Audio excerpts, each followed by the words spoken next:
Hi, welcome to this video.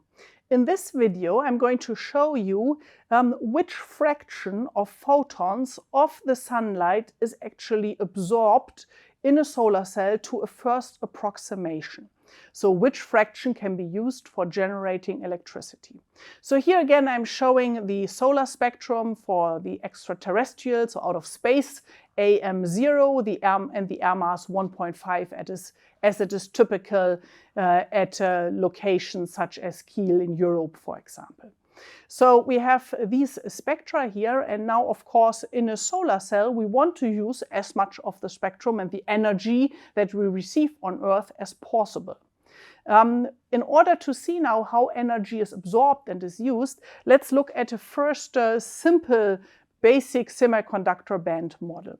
And you will learn more about band models and semiconductors from us later on. But first of all, let's consider a semiconductor as in this very simplified model here. So if we have a semiconductor material, it means that this is semiconducting compared to an insulator or conductor. And the semiconducting material is characterized by that it has a certain band that is filled with electrons up to this band edge here, and this is called the valence band.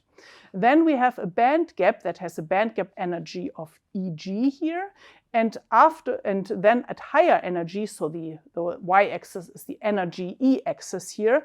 At higher energies, we have the conduction band. If we are at 0 temperature, all the electrons would be down here in the valence band. It would be completely filled, and this conduction band would be completely empty of electrons. If we are now at a temperature like at room temperature or some elevated temperature, then because of the temperature already, part of the electrons from the valence band will populate the conduction band here. I should also talk a bit about this other axis here. So I'm showing this in terms of the spatial axis X. So that is basically meaning that if we have a solar cell here and we go along the solar cell material, we will find if it's a homogeneous material, so the material is everywhere the same, then we will see that as we do an X scan along the material, that we have the same band gap everywhere along the material. That means everywhere along the material at 0 temperatures, all the electrons would be in the valence band and the conduction band would be empty. If we are then going to higher temperatures and it's all in equilibrium, then that would mean everywhere in X direction we would have a certain filling of the conduction band, but to only a low amount compared to the filling of the valence band.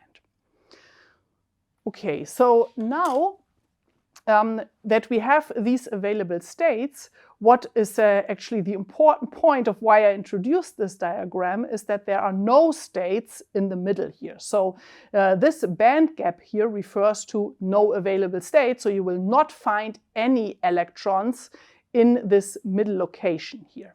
So electrons can only be down here or up here. And that means, on the other hand, if you want to excite an electron from this valence band down here to this upper band up here, you need to have a minimum energy. So this electron needs to get a certain energy in order to go from the valence band up to the conduction band. And if we now think about photons impinging onto this material, that means the photon packet that is impinging here has to carry a certain energy that is larger than the band gap energy Eg in order to excite an electron from this lower band to this higher band. I'm also showing the bands here kind of as continuous, so the conduction band and also the valence band. That means the photon doesn't have to have exactly the band gap energy, but there are electrons everywhere or at all the different energies down here in the valence band. So if the photon has a lot more energy than the band gap energy, it can still excite electrons into the conduction band or even photoelectrons out of the material. So The band gap is corresponding to the minimum energy that is necessary for an electron to be excited into the conduction band. And only the electrons that go into the conduction band, that is the way of how a solar cell generates electricity. The electrons that are in the conduction band will then be extracted in the next step from the contacts. So we need to get electrons from down here to up here by our photons, and that will lead to a current that we can generate, or electricity that is generated in the next step. So let's talk a bit more then about this. So it means the energy has to have at least the band gap energy, the photon energy, or it can be higher. So if you consider that now on our graphic, and here I'm showing the graphic in terms of the photon energy.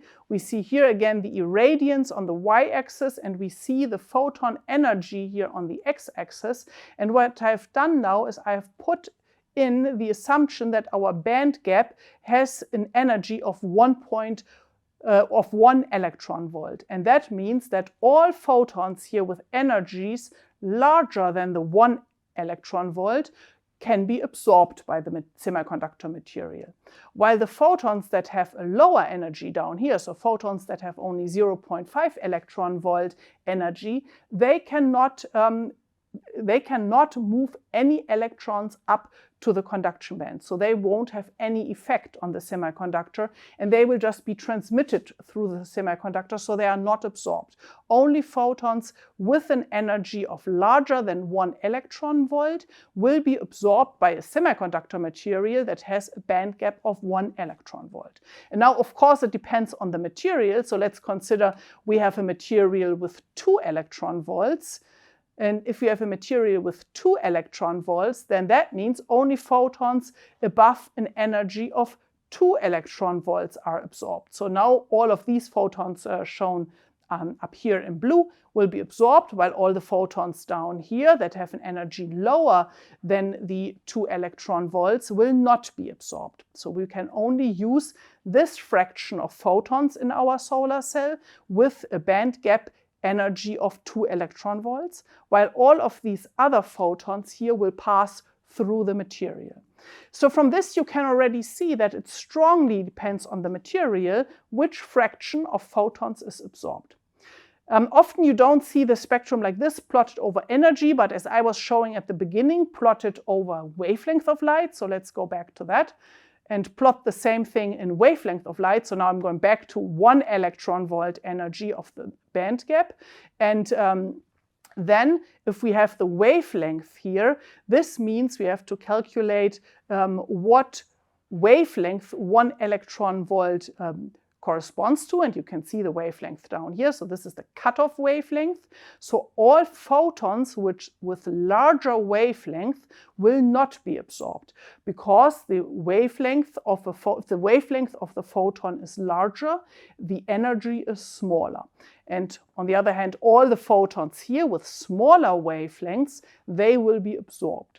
So in our semiconductor material with 1 electron volt energy, only these short wavelengths photons will be absorbed.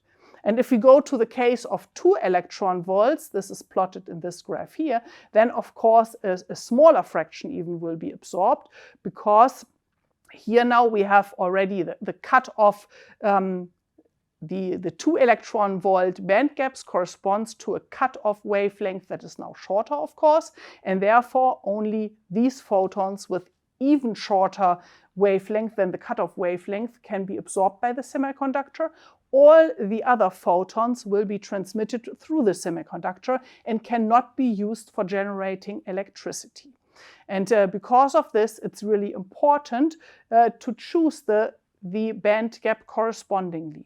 And after this video, you might say probably, well, let's just use a band gap energy that is very, very small, so close to 0, because if we do that, then all the photons will be absorbed. So we have all the photons in our material absorbed. And it's true that they will all be absorbed, but the energy cannot be used by all of these photons, as we will see in the next video. Thanks for watching.